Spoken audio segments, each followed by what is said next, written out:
time did you say we were meeting him? About 9. It was nice of you asked me, Philip. I really do appreciate it. That's all right. What's mine like? She's a very sweet, sensitive girl. You mean she's ugly? She's not ugly. She's very attractive. Good. Why am I getting her then? Because she's a friend of this girl I'm seeing. They wanted to force him. They said if I knew someone reasonably presentable with a pleasing personality, to bring him along. And you thought of me? No, he couldn't come. What about Ruth? Ruth? Yeah, did she know you're seeing this girl? That doesn't matter anymore. You see, I've told her. What about the 10 wives? Yes. How'd she take it? Well, she wasn't very pleased. You know how she hates crowds. She was quite upset about it. Do you think she'll start reaching for the aspirins? I hope not. What could I do? I had to make a clean break. You have to be cruel. It's kinder in the long run. Good looks can be a curse sometimes. Where are we going tonight, then? I thought we'd go for a drink then. Back to their place. They've got a self-contained flat. A self-contained flat? I'll have to put a clean vest on. Alan, excuse me. No. Hey, is there plenty of hot water, Rigsby?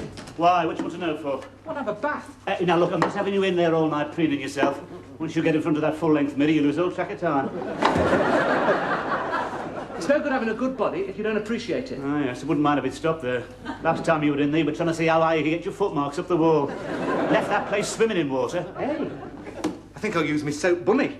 Are you sure? Oh, you've had him such a long time. Well, best to get wet sometimes. Hey, what's this? The masculine spray to brighten up any man's bath time. Masculine spray. I know you. You'll come out of that bathroom looking like Veronica Lake. Who's Veronica Lake? Who's Veronica? Don't she know anything? She's a very famous film star. Long flowing hair. You're a lot like her, except she wore less jewellery.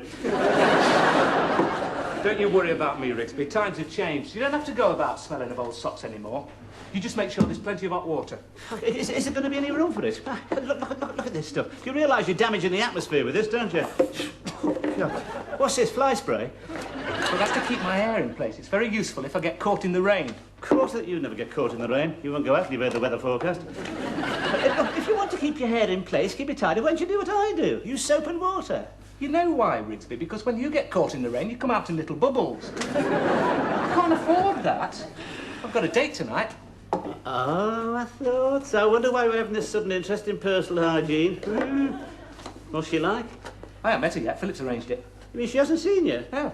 Oh, gosh, she's in for the shock, then. Look, Philip asked me because I happen to be the sophisticated type they were looking for. Sophisticated? What are you going to wear? Your Donald Duck shirt or those jeans with come and get me on the crutch? That's the point. Hey, what am I going to wear? What am I going to wear? Hey, Philip, what am I going to wear? I say no, wear what you like. It doesn't matter. Well, look, I believe in preparation. I mean, I want this to go like a well-planned military campaign. Why don't you wear your RAF overcoat, then? Well-planned military campaign. Look, you're only jealous, Rigsby. Jealous? Hey, did I tell you? Hey, these girls have got a self-contained flat. I can see it now. 3 vodkas, a few packets of cheese and onion crisps, and Geronimo. Oh, you never talked like this before you came, you know. My God, you've changed. Even your voice has got deeper. It's better than being furtive about it, Rigsby. No, it isn't. I preferred him when he was being furtive.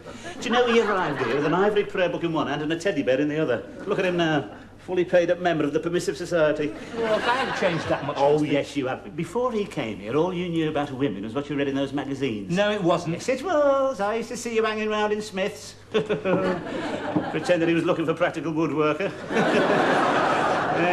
Always turning to the centre pages. He thought all women looked like that, you know. Yes, must have come as a great surprise to you to find they hadn't got staples across their stomachs. Look, there's nothing wrong in admiring the perfection of the female form. The perfection? That's not perfection. That's all accomplished with body makeup and sellotape. You know, that's sexploitation, that. I couldn't agree more, Rigsby. Yeah. In my country, we find that sort of thing degrading. We don't feel sex is something to be sniggered at. Yeah. We don't read those sort of magazines. Of course you don't. You don't have time to read about it, do you? Yeah. Too busy doing it.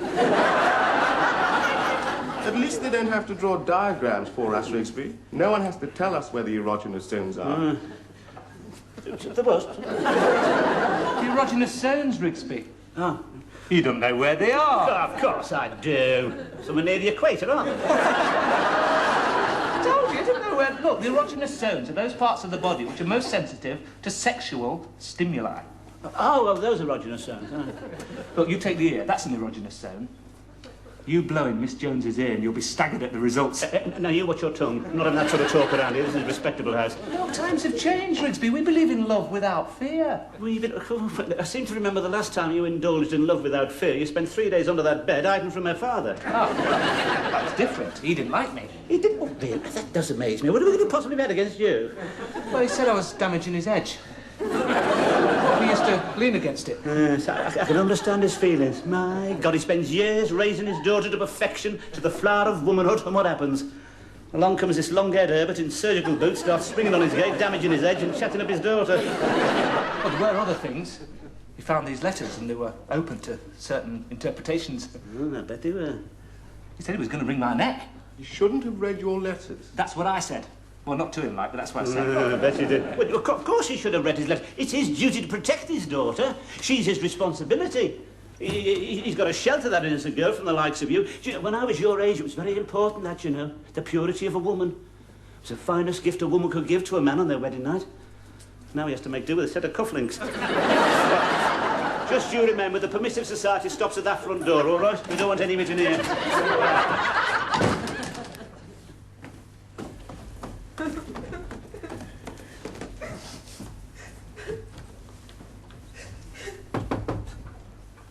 Miss Jones, are you all right? Yes, thank you, Mr. Rigsby. Oh, are you quite sure, Miss Jones? You look a little distraught.